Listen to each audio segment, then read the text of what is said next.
ng mga number coding sa mga pampasaherong bus. 850 minimum fare sa mga pampasaherong jeep, isinusulong ng grupo ang Pasang Mazda kasunod ng big-time oil price hike. Pambansang kamao Manny Pacquiao, walang anumang fracture batay sa isinagawang MRI. Prince William at long-time girlfriend na si Kate Middleton, ikakasal na sa susunod na taon. At ilang celebrities nakipila sa advance screening ng Part 1 ng Harry Potter and the Deathly Hallows. Huwag pahuli, tutok na sa unang balita. Magandang umaga, narito na mga unang balita.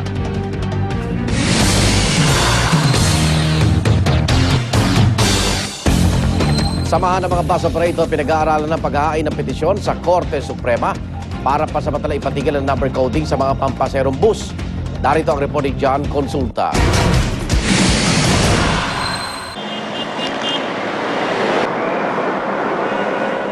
Ang ganitong hassle sa mga pasahero, asahan daw na masasaksihan muli. Hanggat nandyan po ang number coding na wala pa tayong eksaktong numero kung ilan ang tinatamaan bawat araw, ay magiging ganyan po araw-araw makikita natin. Dahil po mai-stranded po ang tao. Paulit-ulit nag-iip ng mga bus operator. Ang mismong number coding daw ang ugat ng pagkakastranded ng libu-libong pasahero. Huwag daw sisihin ang di pagpapasada ng ilang tsuper na muli nilang ginip ay di naman daw nagwelga. Pinag-iisipan nila ngayon humingi ng injunction sa Korte Suprema para pansamantalang ipatigil ang number coding scheme. Kung hindi kami makakita ng win-win solution at nagdudugo pa rin kami at nalulugi pa rin kami dito sa implementasyon na to, syempre, ang gagawin namin, magpa-file kami nito to stop the implementation. Ang mismo mga tsuper kaya, ano ang masasabi sa pagbabalik ng number coding? Pabor kami doon dahil medyo kikita kami. Bakit? Mapapawasan yung kalaban eh. Hindi kami pabor sa coding eh. Yung pagulong biyahe, wala kami kita eh. Ang mga pasahero naman, kahit pa naapektuhan ng Lunes, iisa ang sinasabi. Ang daming sasakyan eh. Bus? Oo. Yung bus po?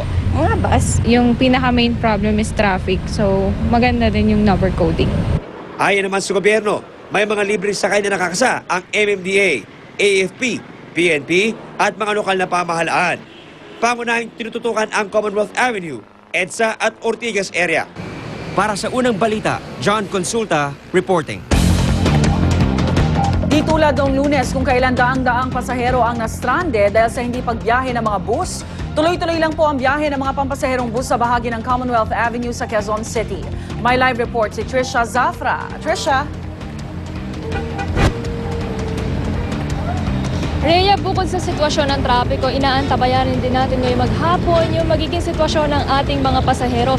Dito, Rhea, sa Philcoa area sa may Commonwealth Avenue, malapit sa Quezon City Circle, tuloy-tuloy naman at magkakasunod yung mga pampasaherong bus na bumibiyahe. Bagamat dumarami na yung mga tao rito sa Philcoa area na naghahantay ng pampasaherong bus at mga jeep na masasakyan, hindi pa naman ito masasabing stranded dahil hindi pa naman ito singkapal ng mga tao tulad ng Lunes. Pinangangabahan nga na maulit ang nangyari nung isang araw kung saan may 3,000 mga pasahero ang na-stranded sa daan nang wala halos bumiyahing mga bus dahil nagkaroon daw ng di pagkakaintindihan ng mga driver at operator ng mga ito kung tuloy ba o hindi ang strike. Nauna na itinanggi ng Integrated Metro Bus Operators Association, nagsasagawa sila ng strike noong Lunes. Noong Lunes din dapat ang simula ng number coding scheme para mabawasan ang mga bus na bumibiyahe sa mga main roads sa Metro Manila depende sa end numbers ng kanilang plaka. Una sanang sasalang sa bagong panuntunan yung mga bus na nagtatapos sa 1 at 2 pero sinuspindi muna ito kahapon at itutuloy nga ngayong araw para naman sa mga bus na may mga plakang nagtatapos sa 5 at 6. Ayon sa MMDA, mapapaluwag nito ang trapiko. Di naman sang-ayon dito ang ilang mga operator at sinasabing bukas sila sa mga alternatibong paraan dahil magiging malaking dagok ang number coding scheme sa industriya ng public transport. Kung sakaling walang masakyan ngayong umaga, mag-alternate route na lang ako. Sa kabilang daan na lang ako dadaan. Siguro mag-MRT na lang kami. Mag-jeep na lang kami kasi mahirap kasi sa bus eh.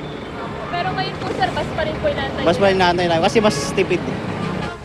Bukod nga, Rhea, sa kahandaang ipinahayag ng mga pasahero na kausap natin kanina umaga kung sakali raw kakaunti rin ang mga bumiyahing bus ngayong araw, nagpahayag din ang MMDA na handa itong tumulong sa ating mga commuter at handang magbigay ng libreng sakay at maaaring tumawag sa Metro-based hotline nila na 136. At yan muna, Rhea, ang mga pinakahuling lagay ng trapiko at ng ating mga pasahero dito sa Philcoa area. Balik sa iyo. Maraming salamat, Trisha Zafra, nagulat live mula sa Commonwealth Avenue sa Quezon City. Samantala, minimum na pamasahe sa jeep gustong gawing 850 ng grupong Pasang Mazda. Kasunod na rin yan ng big-time oil price hike ng mga kumpanya ng langis. Narito ang report ni Julius Segovia.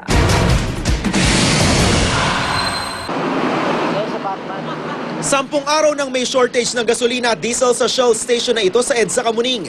Hindi pa rin kasi binubuksan muli ang tumagas na pipeline at hindi naman sumasapat ang delivery sa kanila. Pero ang ikinaiinit ng ulo ng mga driver, kinakapos na nga sila sa mapagkukunan ng diesel, nagmahal pa ito. Kailangan siguro, makialam na yung gobyerno, hindi nung pwedeng pag gusto lang nila mag-increase, mag-i-increase sila, di ba? Parang niloloko lang tayo to mga gasoline dealers eh. 2 piso sa diesel at 150 sa gasolina ang itinaas ng Shell, Chevron, Petron, Total, Phoenix Petroleum, Unioil at Eastern Petroleum. Suspetsya ng transport group na Piston ang nasirang pipeline ng dahilan ng OPH. Pero ayon mismo sa Department of Energy, pataas daw talaga ang presyo ng krudo sa pandaigdigang merkado. Nagsimula na raw kasing umarangkada ang fuel demand sa Amerika dahil winter na roon at nakakabawi na rin daw ang ekonomiya nila. Kaya unti-unti na namang lumalakas ang dolyar. Apela naman ng transport group na akto sa LTFRB. Ibalik na ang 50 centavo provisional decrease na ipinagkaloob nila sa mga pasahero noong isang taon. Unawain po sana ninyo dahil napakatindi po. Simula po ng 21 pesos, ngayon po ay 36 pesos per liter na. Kaya kami po ay hirap na hirap na. Huling nasa 750 ang minimum fare sa jeepney noong February 2009. Ang presyo ng diesel noon kada litro, naglalaro mula 23 hanggang 29 pesos. Ngayon, umabot na sa 36 pesos ang kada litro ng diesel. Ang minimum fare, 7 pesos pa rin. Kaya ang Pasang Mazda, higit pa ang hiling. We are going to file our formal petition for increase